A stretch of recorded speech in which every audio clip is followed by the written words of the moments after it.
Introduction.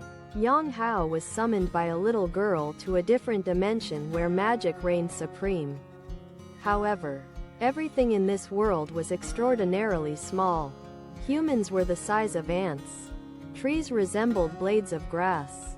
Dragons appeared like lizards. And as for mountains and peaks, in Yang Hao's eyes. Late at night, Yang Hao, lying in bed, suddenly felt something and abruptly opened his eyes. Almost the moment he opened his eyes, the crystal ball on the nearby desk lit up with a soft blue glow. It's happening again. Yang Hao wasn't surprised. Instead, he gave a wry smile. This wasn't the first time he'd seen such a scene. Ever since buying the crystal ball from an old beggar, strange things had happened.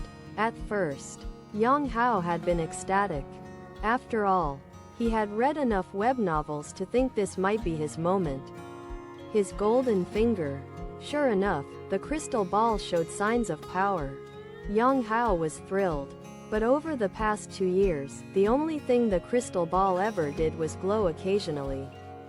No matter how hard Yang Hao studied it, all he could conclude was, it's just a glowing crystal ball. He even began doubting himself. Was it all just a fantasy from reading too many novels?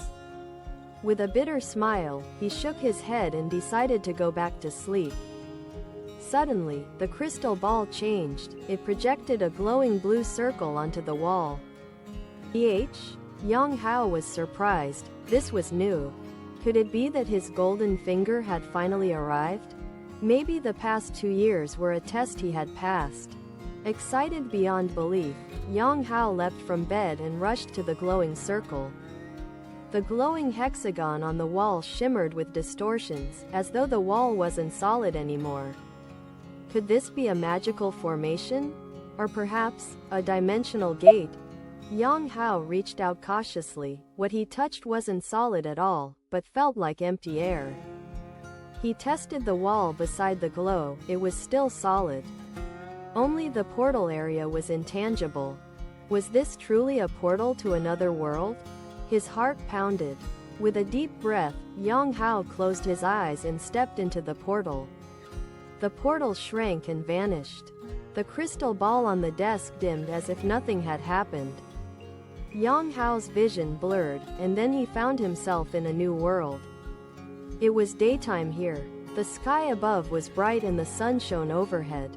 The place he had landed seemed to be some kind of